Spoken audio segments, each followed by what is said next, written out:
조선 태종 시절 한양 성곽 밖 이름 없는 마을에 짙은 안개가 깔립니다. 기록에 따르면 신빈 김씨의 본래 성은 김씨이며 그 집안은 대대로 관청에 소속된 노비였습니다. 새벽 공기는 살을 애듯 차갑고 낡은 초가집, 처마 밑에는 하얀 서리가 칼날처럼 맺혀 있습니다. 13살 소녀 옥부는 그 서늘한 기운을 가르며 잠에서 깹니다.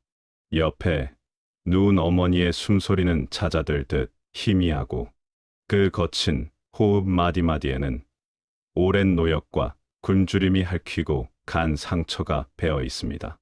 옥부는 어머니의 마른 손을 잡으며 오늘 하루를 견뎌낼 수 있을지 가늠해 봅니다. 옥부는 소리 없이 부엌으로 나갑니다. 얼어붙은 흙바닥은 맨발에 닿을 때마다 비명 같은 냉기를 내뿜습니다. 아궁이 속엔 온기라고는 남지 않은 식은 재뿐입니다. 옥부는 손가락 끝이 갈라지는 고통을 참으며 마른 나뭇가지를 모아 불씨를 살려냅니다. 매운 연기가 좁은 부엌을 채우고 옥분의 눈에선 눈물이 흐릅니다. 솥안에 남은 것이라곤 한 줌의 보리쌀뿐이지만 옥부는 그것을 정성껏 씻어 물을 가득 붓습니다. 죽이라도 넉넉히 끓여 어머니의 빈속을 채워드려야 한다는 절박함이 연기 속에서 피어오릅니다. 방 안에서 들려오는 날카로운 기침 소리에 옥분이 사발을 들고 뛰어 들어갑니다. 어머니는 죽 한 모금조차 넘기지 못한 채 검붉은 선혈을 토해냅니다. 바닥에 흩어진 핏자국은 가난이 인간을 얼마나 무력하게 만드는지 보여주는 잔인한 증거입니다. 조선시대 노비는 주인의 재산으로 취급되어 사고팔 수 있는 물건과 같았기에 아픈 어머니를 위해 의원을 부르거나 약을 짓는 것은 꿈조차 꿀 수 없는 일이었습니다. 옥부는 핏자국을 닦아내며 처음으로 신분이라는 거대한 벽 앞에서 비통함을 느낍니다. 물을 깃기 위해 나간 우물가에는 마을 여인들의 낮은 속삭임이 흐르고 있었습니다. 관청에서 아이들을 뽑아 궁궐로 보낸다는 소문이었습니다. 궁궐에 들어가면 밥은 굶지 않을 것이며 무엇보다 적지만 품삯이라는 것을 받을 수 있다는 말이 옥분의 귀에 천둥처럼 박힙니다. 노비 신분의 대물림을 끊을 수 있는 유일한 기회이자 죽어가는 어머니를 살릴 수 있는 단 하나의 길이었습니다. 옥부는 메고 있던 물동이를 내려놓고 마을 어귀로 정신없이 달리기 시작합니다. 마을 느티나무 아래 아이들의 명단을 적는 관리 앞에 옥분이 섭니다. 헝클어진 머리와 검댕 묻은 얼굴이었지만 관리의 눈길을 끈 것은 옥분의 눈빛이었습니다. 살아야겠다는 의지와 지독한 슬픔이 뒤섞인 그 형형한 눈동자 말입니다.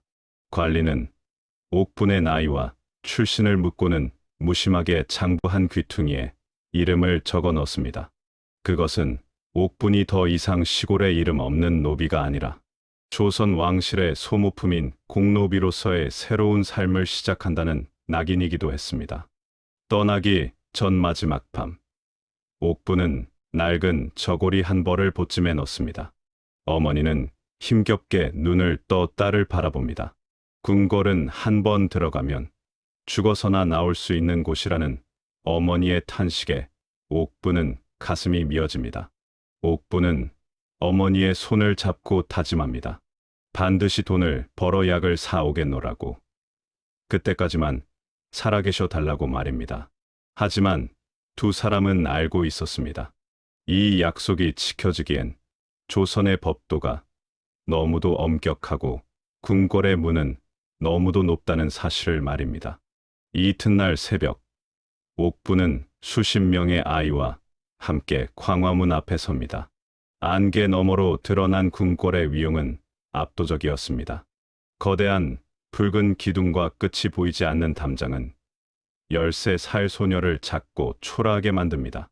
옥부는 안개에 가려 보이지 않는 마을 쪽을 한 번 더 돌아봅니다. 이제 돌아갈 수 없는 길임을 직감하며 옥부는 속문 안으로 첫 발을 내딛습니다.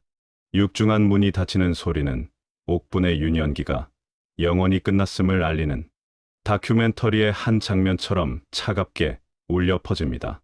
옥분이 배치된 곳은 내자시였습니다. 대궐에서 사용하는 모든 소모품을 관리하는 이곳은 하루 종일 쉴 틈 없는 노동의 현장이었습니다.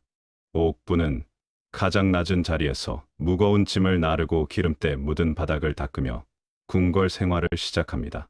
손바닥에는 피물집이 잡히고 어깨는 짐에 눌려 시퍼렇게 멍이 들었지만 옥분은 불평 한마디 하지 않습니다. 노비 출신이라는 이유로 쏟아지는 선임들의 멸시를 묵묵히 견뎌내며 옥분은 오직 어머니의 약감만을 생각하며 자신을 채찍질합니다. 궁궐의 담장은 외부와 철저히 단절된 고립된 섬과 같았습니다. 옥분은 매달 나오는 적은 품삯을 아껴 모았으나 그것을 밖으로 보낼 방법이 없었습니다. 어머니의 병세는 어떠한지, 아직 살아는 계시는지 알 수 없는 날들이 흐릅니다. 옥분은 밤마다 찬 이슬이 내리는 처마 밑에서 보름달을 보며 기도합니다. 자신이 모은 이 동전들이 가치가 없어지기 전에 제발 어머니의 생명이 붙어 있기를 말입니다. 옥분의 간절함은 새벽 공기를 타고 궁궐 구석구석을 맴돕니다. 어느 봄날, 옥분은 상궁의 지시로 귀한 비단 두루마리를 받들어 중궁전으로 향합니다. 회랑마다 진달래, 꽃이 피 바람에 실려 옥분의 어깨 위로 떨어집니다. 평화로운 풍경 속에 옥분의 발걸음도 잠시 가벼워지던 그때였습니다. 저 멀리서 한 청년이 여러 하인을 거느리지 않은 채 홀로 서둘러 걸어오다 돌부리에 걸려 크게 비틀거립니다. 옥분은 들고 있던 비단 쟁반을 내려놓고는 본능적으로 그를 향해 달려갑니다. 청년을 부축해 일으킨 옥분은 그의 얼굴을 마주한 순간 숨을 멈춥니다. 그 청년은 당시 태종의 셋째 아들이었던 충녕대군, 훗날의 세종이었습니다. 충녕대군은 다친 곳이 없는지 묻는 옥분의 목소리에 고개를 들어봅니다. 맑고 단단한 눈을 가진 궁녀의 시선이 그의 눈에 머뭅니다. 옥분은 뒤늦게 그의 옷차림을 보고 왕족임을 깨닫고는 황급히 땅바닥에 엎드립니다. 천한 노비가 감히 대군의 몸에 손을 댄 것은 목숨이 위태로운 대죄였기에 옥분은 온몸을 사시나무 떨듯 떱니다. 공포에 질려 바닥에 이마를 찌는 옥분에게 따뜻한 목소리가 들려옵니다. 충녕대군은 오히려 옥분의 손을 잡아 일으키며 사람을 도운 것이 어찌 죄가 되느냐며 인자하게 웃어 보입니다. 내 이름이 무엇이냐? 묻는 그의 질문에 옥분은 떨리는 목소리로 자신의 이름을 답합니다. 역사학자들은 이 짧은 만남을 신빈 김씨의 삶에서 가장 중요한 전환점으로 기록합니다. 진달래 꽃이 피 두 사람 위로 흩날리는 그날 오후, 가장 비천한 소녀와 가장 지혜로운 왕자의 인연은 조선의 역사를 바꿀 준비를 하고 있었습니다. 궁궐의 높은 담장 안으로 계절은 무심히 흘러가지만 옥분의 마음은 늘 성, 박, 초가집에 머물러 있습니다. 품삯을 모아 어머니의 약을 사겠다는 일념 하나로 내자씨의 고된 노동을 견디던 어느 날, 옥분은 관가에서 소식을 전하러 온 인부로부터 청천벽력 같은 말을 듣습니다. 어머니가 지난 보름 홀로 빈 방에서 숨을 거두었다는 소식입니다.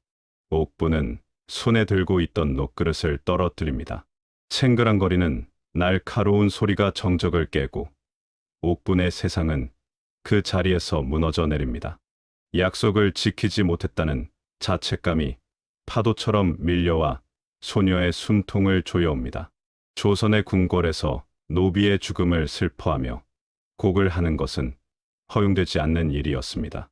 옥분은 낮 동안 아무 일 없는 듯 마당을 쓸고 짐을 날랐지만 밤이 되자 참았던 통곡이 터져 나옵니다.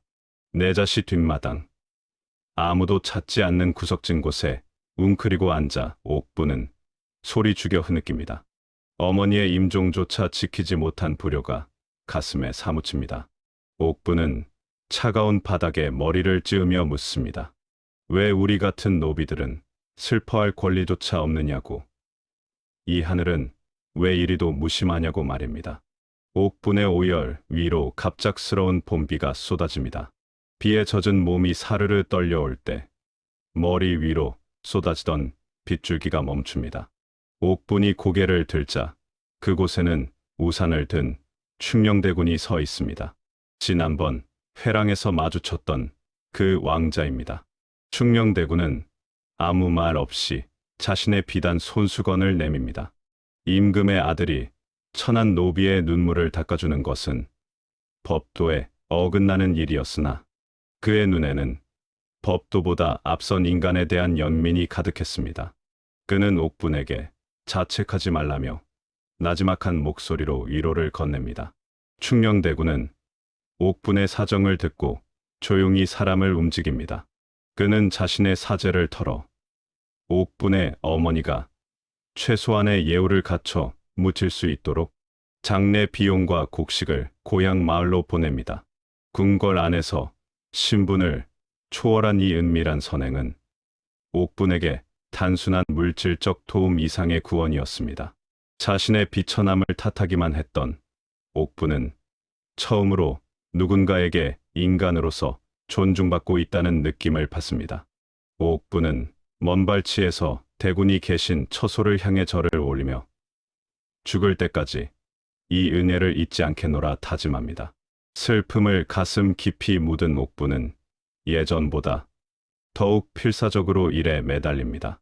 그녀의 손이 닿는 곳마다 먼지 하나 남지 않았고 정리된 비단들은 마치 차로 잰 듯 정갈했습니다. 내자시 상궁들은 옥분의 유별난 성실함에 혀를 내두릅니다. 노비 출신이라더니 독종이다라는 비아냥은 어느덧 저 아이에게 맡기면 빈틈이 없다라는 신뢰로 바뀝니다. 옥분은 이제 슬픔을 이겨내는 법을 배운 듯 묵묵히 자신의 자리를 지키며 궁궐의 어둠 속에서도 자신만의 빛을 내기 시작합니다. 그러던 어느 날 왕실 물품의 수급을 확인하기 위해 내자시를 방문한 소원왕후의 행차가 이어집니다. 수백 명의 궁녀가 바짝 엎드려 숨을 죽이고 있을 때 소원왕후는 유독 눈에 띄게 정돈된 비단 창고의 한 구석을 발견합니다. 색깔별로, 용도별로 완벽하게 분류된 물건들을 보며 왕후는 걸음을 멈춥니다. 이곳을 관리하는 아이가 누구냐? 왕후의 물음에 옥분이 앞으로 나옵니다. 옥분의 맑은 눈망울과 절도 있는 몸가짐을 본 소원왕후의 눈에 예리한 광채가 스칩니다. 며칠 후 내자시 전체가 발칵 뒤집히는 소식이 전해집니다. 내자시의 말단 노비였던 옥분을 중전의 거처인 중궁전의 지밀라인으로 입궁시켜야 하는 소원왕후의 명이 떨어진 것입니다. 지밀라인은 왕비의 가장 가까운 거리에서 시중을 드는 핵심 요직으로 대개 양반과 출신이나 명망 있는 집안의 딸들이 맡는 자리였습니다. 노비 출신의 옥분이 그 자리에 발탁된 것은 궁궐 역사상 유례를 찾기 힘든 사건이었습니다. 옥분은 두려움과 설렘이 뒤섞인 채 중궁전으로 향하는 문턱을 넘습니다. 중궁전 생활은 내자시와는 차원이 다른 전쟁터였습니다. 옥분이 들어오자마자 선임 라인들과 상궁들의 노골적인 무시가 시작됩니다. 어디서 노비 냄새가 난다라며 대놓고 비웃거나 옥분에게만 무거운 일을 몰아주는 등 괴롭힘은 날로 심해집니다. 옥분은 밤마다 몰래 부어오른 발을 씻으며 입술을 깨뭅니다. 하지만 그녀는 결코 눈물을 보이지 않습니다. 자신이 무너지면 자신을 믿고 뽑아준 소원왕후와 자신을 지켜봐 준 충녕대군의 얼굴에 먹칠을 하는 것이라 생각했기 때문입니다.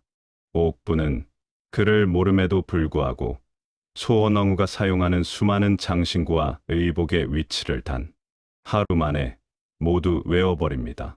왕후가 말하기 전에 필요한 물건을 미리 준비해두고 왕후의 심기가 불편할 때면 조용히 향을 피워 마음을 달래는 옥분의 영민함은 결국 소원왕후의 마음을 완전히 사로잡습니다. 소원왕후는 옥분에게 자신의 곁을 지키는 가장 신뢰하는 아이라는 칭호와 함께 신이라는 글자의 무게를 견뎌내라고 당부합니다. 신중하고 성실한 옥분의 성품이 궁궐의 차가운 질투를 이겨내기 시작한 것입니다. 1418년 8월 조선의 정치가 요동칩니다. 태종이 물러나고 옥분이 연모하던 충녕대군이 조선의 제4대 국왕 세종으로 즉위합니다. 이제 그는 더 이상 우산을 씌워주던 다정한 왕자님이 아닙니다. 수만 명의 신하를 호령하는 지엄한 임금이 된 것입니다. 옥분은 골룡포를 입고 멀리서 행차하는 세종의 모습을 보며 경외심과 함께 가슴 한구석이 아릿해지는 것을 느낍니다. 이제 감히 쳐다볼 수도 없는 존재가 된 그를 향해 옥분은 깊게 고개를 숙이며 그의 성군으로서의 앞날을 진심으로 기도합니다. 정무에 지친 어느 늦은 밤, 세종은 홀로 중궁전 근처 서고를 찾습니다.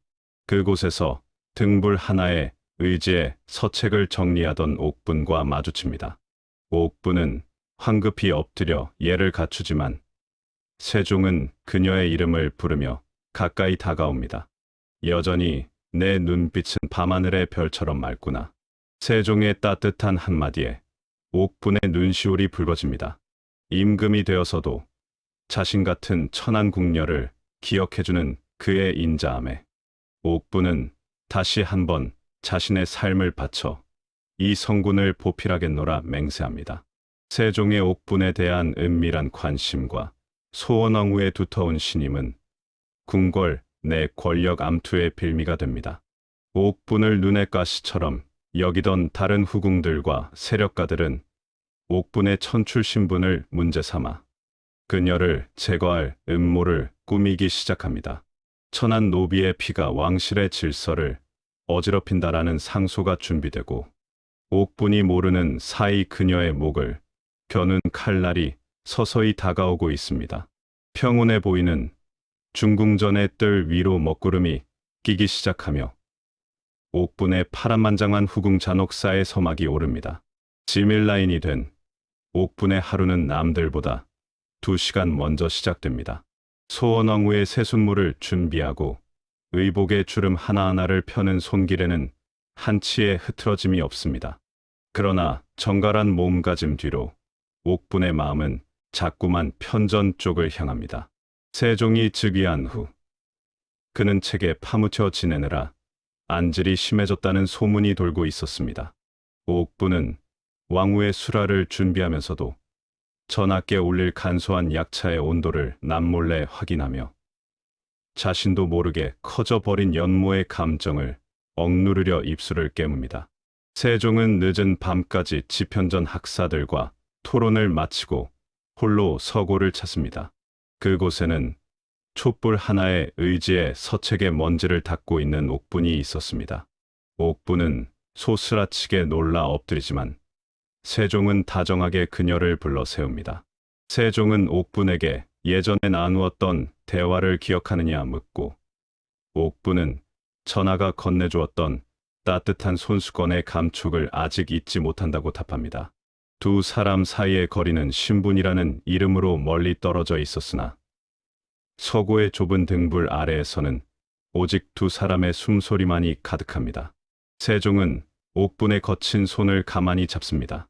노비로 태어나 궁녀가 되기까지 얼마나 많은 고초를 겪었을지 그 손등에 박힌 굳은 살이 말해주고 있었습니다. 세종은 옥분에게 내 곁에서 나의 눈이 되어주고 나의 지친 마음을 달래줄 수 있겠느냐 묻습니다. 옥분은 눈물을 흘리며 이것이 꿈이라면 깨지 않기를 기도합니다. 그날 밤 옥분은 세종의 승은을 입으며 한낮 나인에서 임금의 여인으로 거듭납니다. 달빛은 두 사람의 침소를 축복하듯 은은하게 비춥니다. 다음 날 아침 옥분에게 별도의 처소가 내려지고 승은나인이라는 직첩이 공식화됩니다. 하지만 기쁨도 잠시 궁궐 내의 시선은 얼음장처럼 차갑습니다. 노비 출신이 전하를 홀렸다는 비아냥이 대놓고 들려오고 평소 친하게 지냈던 나인들조차 옥분을 외면합니다. 옥분은 화려한 당의를 입었지만 그 무게는 예전의 물동이보다 훨씬 더 무겁게 느껴집니다. 그녀는 이제 사랑을 얻은 대가로 홀로 거대한 시련의 파도를 맞서야 함을 직감합니다. 가장 두려웠던 것은 소원왕후의 반응이었습니다. 자신이 모시던 주인을 배신했다는 죄책감에 옥부는 왕후의 처소 앞에서 석고대죄를 올립니다. 소원왕후는 옥분을 방 안으로 불러들입니다. 긴 정적 끝에 왕후가 내뱉은 말은 꾸짖음이 아니라 위로였습니다. 전하의 외로움을 내가 채워주었으니 고마운 일이다. 다만 이제 너의 적은 내가 아니라 조정에 대신 드릴 것이니 단단히 마음을 먹어라. 옥부는 왕후의 넓은 도량에 다시 한번 오열하며 평생 충성을 다할 것을 맹세합니다. 조정은 그야말로 발칵 뒤집힙니다. 대간들은 골문 앞에 엎드려 전하의 결정을 거두어달라며 통곡 섞인 상소를 올립니다. 천한 관비가 왕실의 질서를 어지럽히니 종묘사직이 위태롭다는 극단적인 말들이 쏟아집니다. 세종은 평소의 인자함을 거두고 불같이 화를 냅니다. 사람의 가치가 어찌 태생에만 있단 말이냐. 빔씨는 행실이 바르고 덕이 높으니 과인의 결정에 토를 달지 마라. 세종의 단호한 태도에 조정에는 팽팽한 긴장감이 감돕니다. 신하들의 반발이 심해질수록 옥부는 더욱 몸을 낮춥니다. 비단옷 대신 수수한 차림을 고집하고 다른 후궁들에게 먼저 다가가 예의를 갖춥니다. 영빈 강씨가 대놓고 모욕을 주어도 옥부는 미소로 응대하며 화를 내지 않습니다. 이러한 옥분의 태도는 시간이 흐를수록 궁궐 내 사람들의 마음을 움직이기 시작합니다. 사람이 참으로 근신하다는 소문이 돌면서 그녀를 지지하는 이들이 하나둘 생겨납니다. 세종은 정무에 지칠 때마다 옥분을 찾습니다. 두 사람은 경외로 연못가를 거닐며 신분을 떠난 진솔한 대화를 나눕니다. 세종은 옥분에게 백성들이 실제로 어떻게 사는지, 노비들의 고통이 무엇인지 묻습니다. 옥분은 어린 시절 겪었던 가난과 아픔을 가감없이 전하며 세종의 민본 정치를 돕는 거울이 되어줍니다. 세종은 옥분을 보며 자신이 만드는 나라가 옥분 같은 이들이 웃을 수 있는 나라여야 함을 다시금 다짐합니다. 마침내 옥분에게 회임의 소식이 들려옵니다. 세종은 소식을 듣자마자 옥분의 처소로 달려와 그녀의 배를 어루만지며 기뻐합니다. 과인의 아이를 가졌구나. 참으로 고맙다. 옥분은 돌아가신 어머니를 생각하며 눈물을 흘립니다. 노비의 자식은 노비가 되어야 했던 잔인한 법도를 넘어 이제 자신의 아이는 왕자로 태어나게 된 것입니다. 이 소식은 옥분의 지위를 더욱 확고하게 만드는 결정적인 계기가 됩니다. 옥분의 임신 소식은 질투에 눈먼 무리들을 자극합니다. 밤마다 옥분의 처소 주변에서 기괴한 소리가 들리고 누군가 도적을 붙여 저주를 내린다는 소문이 돕니다. 옥분은 두려움에 밤잠을 설치지만 세종은 내관들을 시켜 그녀의 처소를 철통같이 호위하게 합니다. 옥분은 자신의 안위보다 최중의 아이를 지키기 위해 강해져야 한다고 스스로를 다독이며 매일 아침 전하의 장수와 아이의 건강을 비는 불공을 올립니다.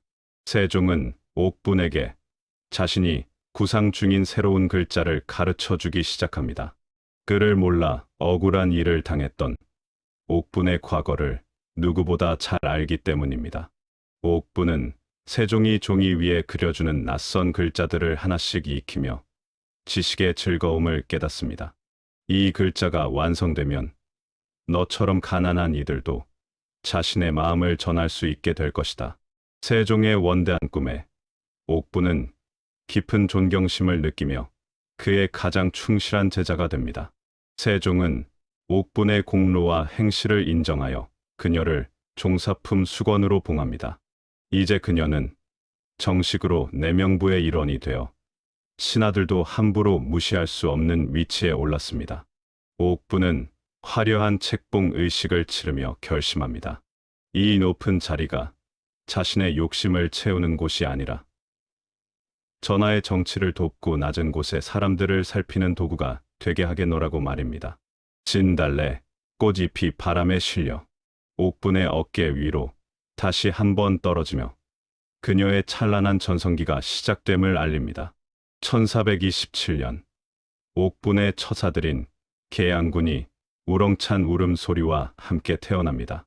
세종은 산실청 밖에서 밤을 새우며 아기의 탄생을 기다리다 아들의 소식을 듣자마자 춤이라도 출 듯 기뻐합니다.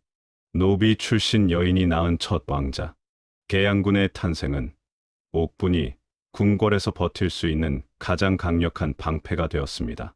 옥분은 품 안에 안긴 작은 생명을 보며 이 아이를 위해서라면 어떤 시련도 견디겠노라 굳게 다짐합니다. 옥분의 처소에는 거의 매년 아기의 울음소리가 끊이지 않았습니다. 의창군, 밀성군, 익현군, 옥분은 연이어 아들들을 낳으며 왕실의 번영을 상징하는 인물이 됩니다. 세종은 옥분의 다산을 자신의 정치가 하늘의 축복을 받는 증거라 여겨 더욱 그녀를 충애합니다.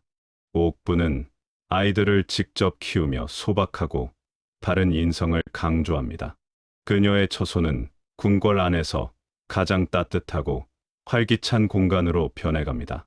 세종은 바쁜 정무 중에도 하루에 한 번은 반드시 옥분의 처소를 찾아 아이들의 재롱을 봅니다. 옥분은 아이들이 한 일을 낱낱이 기록하여 세종에게 보여주고 세종은 아이들의 교육 방향을 옥분과 상의합니다. 옥분은 단순히 아이를 낳아주는 후궁을 넘어 세종의 가정적 안식을 책임지는 현명한 아내이자 동료였습니다. 두 사람이 머리를 맞대고 아이들의 미래를 걱정하는 모습은 평범한 여염집 부부와 다를 바 없이 다정합니다. 소원왕후는 옥분의 자녀들을 자신의 자식처럼 아낍니다. 신빈 또한 소원왕후가 낳은 왕자들을 지극정성으로 보살핍니다. 특히 세종과 소원왕후의 막내 아들인 명흥대군을 옥분이 직접 젖을 먹여 키우게 된 사건은 두 여인의 신뢰가 얼마나 깊었는지 보여주는 대목입니다. 신분과 질투를 넘어선 두 여인의 연대는 왕실을 안정시키는 커다란 힘이 되었고 대신들은 더 이상 옥분의 신분을 입에 올리지 못하게 됩니다. 여전히 옥분의 품계를 올리는 것에 반대하는 신하들에게 세종은 따끔하게 일침을 가합니다. 김씨가 낳은 6 왕자가 모두 훌륭하게 자랐고 중전 또한 그녀를 신임하는데 그대들이 무엇을 더 바라는가? 세종은 실력과 결과로 옥분의 가치를 증명해 보였습니다. 옥분은 전하의 믿음에 보답하기 위해 더욱 겸손하게 행동하며 자신을 반대했던 신하들의 집안에 경조사가 있을 때마다 조용히 선물을 보내 그들의 마음을 녹입니다. 옥분은 어린 시절의 경험을 살려 궁궐 하급 관리들과 노비들을 위한 음식을 직접 챙깁니다. 명절이면 그들에게 떡과 고기를 나누어 주고 병든 나인이 있으면 직접 약을 다려 보내기도 합니다. 신빈 마마는 우리를 사람으로 봐주시는 유일한 분이다라는 칭송이 궁궐 밑바닥부터 올라오기 시작합니다. 그녀의 권력은 세종의 총애뿐만 아니라 스스로 일궈낸 민심에서도 나오고 있었습니다. 세종이 눈병으로 고생하며 훈민정음 창제에 박차를 가할 때 옥분은 그의 눈이 되어줍니다. 세종이 부르는 글자의 형상을 종이에 옮겨 적고 백성들이 쓰기에 편리한지 직접 소리 내어 읽어봅니다. 옥분의 소박한 피드백은 세종에게 큰 영감을 주었습니다. 글자를 배우지 못한 여인들도 이 글자를 쉽게 익힐 수 있겠느냐? 세종의 물음에 옥분은 확신에 찬 목소리로 답합니다. 전하, 이 글자라면 세상의 모든 옥분이가 자신의 뜻을 펼칠 수 있을 것입니다. 옥부는 소원왕후의 아들들인 시양대군과 안평대군에게도 큰 영향을 끼칩니다. 그녀는 왕자들에게 백성들의 실제 삶이 얼마나 고단한지, 왕족으로서 가져야 할 책임감이 무엇인지 수시로 들려줍니다. 수양대군은 훗날 세조가 되어서도 신빈 김씨를 나를 가르친 또 다른 어머니라 부르며 존경하게 됩니다. 옥부는 왕실의 아이들에게 단순히 지식이 아닌 삶의 지혜와 인간에 대한 예의를 가르쳤습니다. 1439년 세종은 마침내 옥분을 정일품 신빈에 봉합니다. 관비에서 시작해 정승과 맞먹는 최고 품계에 오른 전설적인 순간입니다. 화려한 대례복을 입은 신빈 김씨는 조정의 백관들이 지켜보는 가운데 위엄 있게 행차합니다. 그녀의 등 뒤로는 어머니의 초가집 안개가 환영처럼 보였으나 이제 그녀의 앞길에는 조선에서 가장 밝은 빛이 내리쬐고 있었습니다. 신빈은 이 영광을 세종과 소원왕후에게 돌리며 겸허히 절을 올립니다. 영화로운 날도 잠시 세종의 건강은 급격히 나빠집니다. 당뇨와 눈병으로 고통받는 세종 곁에서 신빈은 잠시도 떨어지지 않습니다. 세종이 통증으로 밤잠을 설칠 때면 신빈은 그의 다리를 주무르며 옛날 이야기를 들려줍니다. 세종은 신빈의 목소리를 들으며 비로소 평온을 찾습니다. 내가 없었다면 과인은 이 고통을 어찌 견뎠을꼬. 세종의 약해진 모습에 신빈은 가슴이 무너지지만 그의 앞에서는 언제나 강한 미소를 지어 보입니다. 1446년 평생의 은인이자 동반자였던 소원왕후가 세상을 떠납니다. 왕후는 임종 전 신빈의 손을 잡고 간곡히 유언을 남깁니다. 전하와 우리 아이들을 부디 잘 보살펴주게. 자네라면 믿을 수 있네. 신빈은 오열하며 왕후의 유지를 받들겠노라 맹세합니다. 이제 신빈은 내명부의 실질적인 수장이 되어 세종의 노년을 책임지고 왕실의 기강을 바로잡는 중책을 맡게 됩니다. 소원왕후가 떠난 후 세종은 더욱 신빈에게 의지합니다. 두 사람은 서로의 아픔을 보듬으며 남은 시간을 소중히 보냅니다. 신빈은 세종이 마지막까지 정무를 놓지 않도록 돕고 그의 곁에서 가장 편안한 휴식처가 되어줍니다. 옥분아, 다시 태어나도 너를 만날 수 있겠느냐? 세종의 질문에 신빈은 대답 대신 그의 손을 꼭 잡습니다. 두 사람의 사랑은 이제 육체적인 끌림을 넘어 영혼의 동반자로서 가장 아름다운 황혼을 맞이하고 있었습니다. 궁궐에 차가운 겨울바람이 몰아칩니다. 세종의 병세는 이제 돌이킬 수 없을 만큼 위중해졌습니다. 신빈은 전하의 호흡이 불규칙해질 때마다 자신의 심장이 멈추는 듯한 고통을 느낍니다. 그녀는 세종의 침소 주변에 따뜻한 화로를 놓으며 그가 조금이라도 편히 쉴 수 있게 돕습니다. 세종은 희미한 정신 속에서도 신빈의 향기를 맡으며 그녀의 존재를 확인합니다. 신빈은 전하의 곁에서 소리 없이 눈물을 닦으며 이별의 시간이 다가오고 있음을 느낍니다. 세종은 마지막 힘을 내어 신빈과 아들들을 부릅니다. 그는 신빈에게 내 아들들을 잘 부탁한다. 너의 성품대로 아이들을 인도하라는 유언을 남깁니다. 그리고 1450년 2월 조선의 위대한 태양 세종대왕은 신빈 김씨의 손을 잡은 채 조용히 눈을 감습니다. 옥부는 비명조차 지르지 못한 채 쓰러져 오열합니다. 자신을 사람으로 만들어준 사람, 자신을 유일하게 사랑해준 단 하나의 남자가 떠나간 것입니다. 궁궐은 온통 흰색으로 뒤덮입니다. 신빈은 세종의 영전 앞에서 식음을 전폐하고 머물며 그의 넋을 기립니다. 신하들은 이제 신빈의 지위가 어떻게 될지 수군거리지만 신빈에게는 그런 권력이 아무런 의미가 없었습니다. 그녀에게 남은 것은 오직 전하와의 추억과 그가 남긴 아이들뿐이었습니다. 신비는 세종의 골룡포를 안고 밤새 울음을 터뜨리며 전하가 없는 이 세상이 얼마나 공허한지 뼈저리게 느낍니다. 세종의 3년상을 마친 후 신비는 중대한 결심을 합니다. 전하가 없는 궁궐에서 내가 영화를 누리는 것이 무슨 소용인가? 그녀는 아들들의 만류에도 불구하고 비구니가 되어 궁을 떠나기로 합니다. 정일품 신빈이라는 화려한 명칭과 권력을 미련 없이 던져버리는 그녀의 모습에 조정대신들도 숙연해집니다. 그녀는 자신을 비워냄으로써 세종에 대한 사랑을 완성하고자 했습니다. 암자의 고요한 뜰에서 신빈의 삭발식이 거행됩니다. 길게 따아내렸던 머리카락이 가위 소리와 함께 바닥에 떨어집니다. 나인들은 오열하지만 신빈의 표정은 오히려 평온합니다. 이제야 비로소 옥분으로 돌아가는구나. 머리카락이 잘려나갈 때마다 궁궐의 화려함도 욕망도 시련도 함께 떨어져 나갑니다. 그녀는 이제 세종의 연인이자 어머니였던 삶을 넘어 오직 한 명의 구도자로서 남은 생을 준비합니다. 신비는 세종과 소원왕후의 위패가 모셔진 작은 암자에 머물며 매일 아침 종을 칩니다. 그녀의 옷은 거친 삼배옷으로 바뀌었고 식사는 소박한 나물뿐입니다. 하지만 그녀의 얼굴에는 궁궐에서는 볼 수 없었던 맑은 평화가 깃듭니다.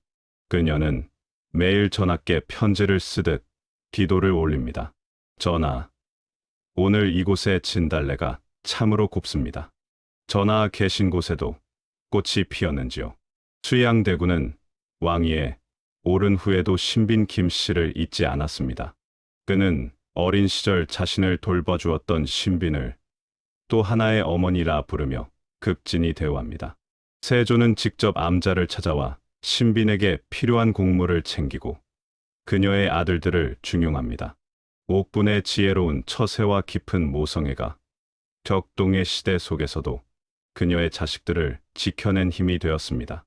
신빈은 나라에서 보내주는 곡물을 자신을 위해 쓰지 않고 굶주린 백성들에게 나누어 줍니다. 주변 마을 사람들은 그녀가 왕의 후궁이었다는 사실을 알게 되자 더욱 그녀를 존경하게 됩니다. 신비는 아픈 이들에게 약을 지어주고 그를 모르는 이들에게 세종이 가르쳐준 한글을 전해줍니다. 산사의 작은 방은 이제 백성들의 고민을 들어주는 안식처가 되었습니다. 신빈이 낳은 아들들은 조선 왕실의 든든한 대들보로 자라납니다. 계양군과 의창군 등은 학문과 무예에 뛰어나 세조의 정치를 돕습니다. 신비는 아들들에게 절대 교만하지 말라고 가르치며 자신들의 뿌리가 어디인지를 잊지 않게 합니다. 노비의 자식이라는 꼬리표는 이제 성군의 사랑을 받은 지혜로운 어머니의 아들들이라는 훈장으로 바뀌어 있었습니다. 1464년 신빈의 기력이 쇠해지자 아들들이 모두 모입니다. 신빈은 어머니가 자신에게 해주었던 말을 아들들에게 전합니다. 사람의 가치는 태어난 곳이 아니라 그가 품은 마음에 있다. 너희들도 평생 마음을 닦으며 살 거라. 그녀는 자신의 죽음이 슬픈 일이 아니라 전하를 다시 만나러 가는 길임을 강조하며 아들들을 다독입니다. 신빈 김씨는 59세를 일기로 조용히 눈을 감습니다. 그녀의 임종 순간 암자 주변에는 신비롭게도 계절에 맞지 않는 진달래 향기가 진동했다고 전해집니다. 세조는 크게 슬퍼하며 예법에 어긋날 정도의 파격적인 장례 예우를 내립니다. 천한 노비로 태어난 옥부는 그렇게 조선의 전설이 되어 하늘의 별로 돌아갔습니다. 경기도 화성시 남양동 신빈 김씨의 묘소에는 지금도 해마다 진달래가 흐드러지게 피어납니다. 가장 낮은 곳에서 시작해 가장 높은 곳에 사랑을 얻고 다시 모든 것을 내려놓고 성군을 향한 절개를 지켰던 여인. 그녀의 일대기는 조선 500년 역사에서 가장 위대한 신분타파의 기록이자 진정한 사랑이 무엇인지를 보여주는 영원한 전설로 우리 가슴속에 살아 숨쉬고 있습니다. 1453년 수양대군이 김종서와 황보인 등 조정의 중신들을 제거하고 권력을 장악하는 개유정난이 발생합니다. 산사에서 불공을 올리던 신빈 김씨는 한양 도성에서 들려오는 비보에 눈을 감습니다. 전하와 중전 마마가 피땀으로 일궈낸 조선의 안정이 무너지는 소리였습니다. 그녀는 자신의 아들들이 이 거대한 정쟁의 소용돌이에 휩쓸려 목숨을 잃지는 않을지 뜬 눈으로 밤을 지새우며 촛불 앞에서 간절히 기도합니다. 신비는 아들인 계양군과 의창군을 은밀히 부릅니다. 그녀는 권력의 허망함을 누구보다 잘 아는 여인이었습니다. 권력은 아침 이슬과 같으니 너희는 어느 편에도 서지 말고 오직 전하의 핏줄로서 본분을 지켜라. 그녀는 아들들에게 과한 욕심을 버리고 몸을 낮추라고 당부합니다. 신빈의 이 철저한 중립과 처세술은 훗날 신빈의 자손들이 다른 종친들이 몰살당할 때 유일하게 살아남는 열쇠가 됩니다. 왕위에 오른 세조는 어린 시절 자신의 유모이자 어머니 같았던 신빈 김씨를 잊지 않고 암자를 방문합니다. 피 묻은 손을 씻지 못한 채 찾아온 세조를 보며 신빈은 깊은 탄식을 내뱉습니다. 어찌 이리 많은 피를 보셨습니까? 세조는 신빈 앞에서만은 이염 있는 왕이 아닌 어린 시절의 왕자로 돌아가 눈물을 보입니다. 신빈은 그를 꾸짖으면서도 따뜻한 차 한 잔을 건네며 이제는 피의 정치를 멈추고 백성을 돌보라 권합니다. 단종을 지키려다 끝내 사약을 받은 혜빈 양씨와 그 아들들의 소식은 신빈의 가슴을 후벼 팝니다. 함께 세종의 총애를 받았던 이들의 몰락은 궁궐의 잔인함을 다시금 일깨워 주었습니다. 신빈은 혜빈의 자손들을 위해 남몰래 천도제를 지내줍니다. 그녀는 살아남은 자의 죄책감을 안고 자신이 가진 작은 힘을 써서 왕실에 남은 상처를 보듬는 데 전념합니다. 신빈이 머무는 암자 주변에는 난리를 피하거나 굶주린 백성들이 모여들기 시작합니다. 신빈은 세조가 보내주는 쌀과 곡물들을 창고에 쌓아두지 않습니다. 이것은 전하의 은혜이니 백성들과 나누는 것이 전하의 뜻이다. 그녀는 직접 솥을 걸어 죽을 끓이고 가난한 아이들의 해진 옷을 기워줍니다. 백성들은 그녀를 산사의 할머니라 부르며 따랐고 그녀는 그곳에서 진정한 세종의 정치를 실현하고 있었습니다. 계양군을 비롯한 신빈의 아들들은 어머니를 궁으로 모시려 매달립니다. 하지만 신빈은 거절합니다. 내 몸은 이곳에 있으나 마음은 너희와 전하 곁에 있다. 아들들은 대신 암자를 정갈하게 수리하고 좋아하는 꽃들을 심어 정원을 가꿉니다. 봄이면 진달래가, 가을이면 국화가 만발하는 암자는 왕실 종친들의 정신적 지주이자 가장 평화로운 안식처가 됩니다. 신빈의 기력이 약해지자 세조는 그녀에게 강원도 양양의 온천욕을 권합니다. 세조는 강원도 관찰사에게 특명을 내려 신빈의 행차를 호위하게 하고 50석의 군량을 내어 행인들에게 나누어 주게 합니다. 신빈의 행차는 마치 살아있는 왕후의 행차와 같았습니다. 신빈은 길가에 엎드린 백성들을 보며 자신이 받은 이 극진한 대접이 결국 세종대왕의 덕임을 깨닫고 더욱 겸손히 행동합니다. 신빈의 손주들이 장성하여 벼슬길에 오를 때 신빈은 그들을 불러 모읍니다. 너희의 뿌리가 천한 노비였다는 것을 잊지 마라. 그것은 부끄러운 일이 아니라 너희가 백성의 낮은 목소리를 들어야 하는 이유다. 그녀는 자손들에게 권세를 부리지 말고 항상 이웃을 살피라 명합니다. 신빈 김씨 가문의 자제들이 이후 조선 왕실에서 가장 인품이 훌륭하다는 평을 듣게 된 배경에는 이 엄격한 가르침이 있었습니다. 말년에 피부병으로 고통받던 세조가 신빈을 찾아 지혜를 구합니다.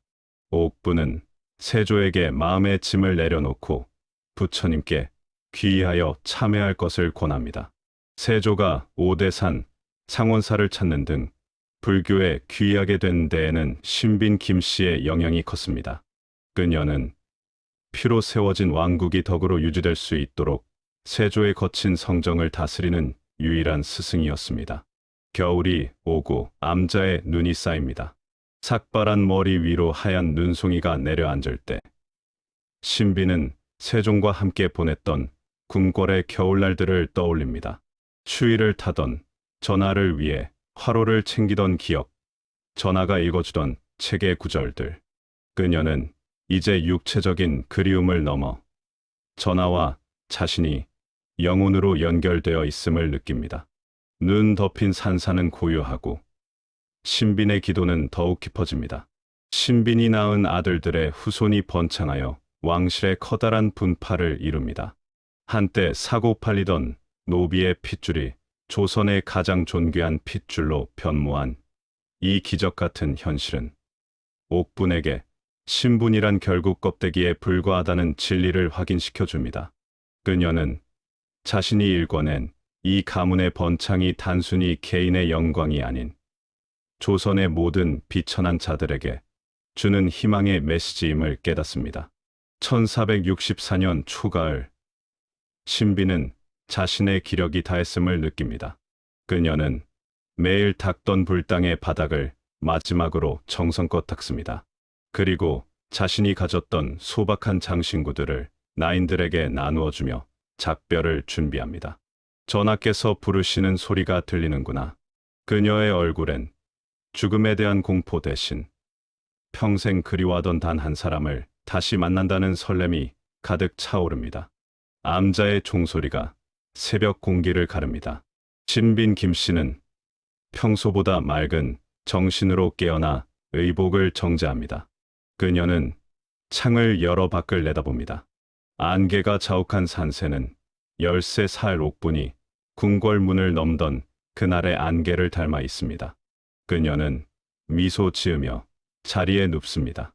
이제 그녀의 긴 여정이 마침표를 찍을 시간입니다. 6. 아들이 비보를 듣고 암자로 달려옵니다. 신비는 아들들의 손을 하나하나 잡으며 힘겹게 입을 뗍니다. 슬퍼하지 마라. 나는 옥분으로 태어나 신빈으로 살았고 이제 전하의 곁으로 돌아간다. 너희들은 부디 우애를 잃지 말고 전하의 이름에 부끄럽지 않은 삶을 살아라. 신비는 아들들의 오열을 뒤로 한 채 평온하게 눈을 감습니다. 향년 59세, 파란만장했던 조선의 신데렐라가 잠든 순간입니다. 세조는 신빈의 부고를 듣고 수라를 물린 채 통곡합니다. 나의 어머니가 떠나셨구나. 세조는 신빈 김씨에게 정일품 빈의 예우를 뛰어넘어 사실상 대비에 준하는 장례 예우를 갖추게 합니다. 쌀과 콩 70석을 부위로 내리고 화성 남양의 양지 바른 곳을 묘터로 정합니다. 궁궐의 수많은 나이는 전설적인 대선배의 죽음을 기리며 길거리에서 곡을 합니다. 경기도 화성시 남양동의 언덕, 신빈 김씨의 묘소는 거대한 봉분과 정교한 문인석, 장명 등으로 장식됩니다. 후궁의 묘라고는 믿기지 않을 만큼 장엄한 규모였습니다. 이는 신빈 김씨가 세종과 세조 두 임금에게 얼마나 큰 존재였는지를 보여주는 증거였습니다. 그녀는 이제 차가운 돌바닥이 아닌 따뜻한 흙 속에서 영원한 안식을 취하게 됩니다. 사관들은 실록에 그녀의 죽음을 기록하며 찬사를 아끼지 않습니다. 신빈 김씨는 천성이 유순하고 덕이 있어 중전 마마를 정성껏 모셨고 전하의 총애를 입었으나 결코 교만하지 않았다. 조선 왕조 500년사에서 후궁에게 이토록 완벽한 평가를 내린 기록은 극히 드뭅니다. 그녀의 이름은 이제 총애받은 여인을 넘어 존경받은 인물로 기록됩니다. 세종이 창제하고 신빈이 직접 익혔던 한글, 그녀가 아들들에게 보냈던 한글 편지들은 이후 가문의 가보로 전해집니다. 글자를 몰라 어머니의 임종 소식을 듣지 못했던 소녀가 이제는 글자로 자신의 뜻을 후세에 전하게 되었습니다. 신빈 김씨는 세종대왕의 한글 창제 목적을 가장 극적으로 증명해 보인 살아있는 역사였습니다. 세조는 정무가 힘들 때마다 신빈 김씨의 묘소를 찾거나 그녀와의 추억을 되새기며 마음을 다잡았습니다. 피로 세운 왕좌 위에서 유일하게 인간적인 따뜻함을 가르쳐준 그녀의 기억은 세조의 통치 후반기를 민본 정치로 이끄는 보이지 않는 손이 되었습니다. 신빈은 죽어서도 조선의 정치를 수호하는 어머니의 역할을 수행하고 있었습니다. 신빈이 낳은 계양군, 의창군, 밀성군 등의 후손들은 조선 중기와 후기에 이르기까지 수많은 학자와 정치가를 배출합니다. 그들은 신빈 김씨의 후예라는 사실을 자부심으로 여겼습니다. 노비의 핏줄이라는 비난은 사라지고 가장 현명한 어머니 밑에서 자란 고귀한 가문이라는 명성이 그 자리를 대신했습니다. 세월이 흘러 신분 제도가 흔들릴 때마다 백성들은 옥분의 이야기를 꺼냈습니다. 옥분이라는 노비 아이도 빈이 되었는데 우리라고 못할 게 무엇인가? 그녀의 삶은 조선 사회 하층민들에게 신분이라는 감옥을 견디게 하는 유일한 희망이었습니다. 그녀는 존재 자체로 조선의 신분제를 뿌리부터 뒤흔든 혁명가였습니다. 매년 봄, 화성 남양의 신빈 김씨 묘역에는 수만 송이의 진달래가 흐드러지게 피어납니다. 충녕대군과 처음 만났던 날의 그 색깔입니다. 사람들은 이 꽃을 보며 그녀의 뜨거웠던 사랑과 파란만장했던 일생을 떠올립니다. 꽃이 피 바람에 날릴 때마다 옥분의 웃음소리가 들리는 듯합니다. 현대에 이르러 신빈 김씨의 묘역은 경기도 기념물로 지정되며 다시 한번 빛을 발합니다. 사극과 소설의 주인공으로 부활한 그녀는 이제 조선의 신데렐라를 넘어 자신의 운명을 스스로 개척한 당당한 여성 리더의 표상으로 자리 잡습니다. 옥분의 도전 정신은 시대를 초월해 현대인들에게 큰 울림을 줍니다. 옥분이라는 이름으로 시작해 신빈 김씨로 끝난 59년의 여정. 그녀는 우리에게 말합니다. 신분은 바꿀 수 있어도 진심은 바꿀 수 없는 것이라고. 가장 낮은 곳에서 피어올라 가장 높은 곳에 덕이 된 여인. 그녀의 이야기는 조선의 역사 속에 영원히 지지 않는 꽃으로 남아 오늘을 사는 우리에게 진정한 성공과 사랑의 의미를 묻고 있습니다. 먼지 쌓인 조선왕조실록의 책장을 넘깁니다. 세종실록 84권. 신빈 김씨를 빈으로 승격시키며 세종이 남긴 간곡한 전교에는 김씨는 13세에 입궁하여 행실이 바르고 덕이 높으니 문자는 차갑지만 그 속에 담긴 세종의 뜨거운 진심은 500년을 건너뛰어 우리에게 전달됩니다. 고요한 남양의 산자락. 관리되고 있는 신빈 김씨의 묘역을 찾는 후손들의 발길이 이어집니다. 그들은 정성껏 제사를 올리며 조상의 위대한 생애를 기립니다.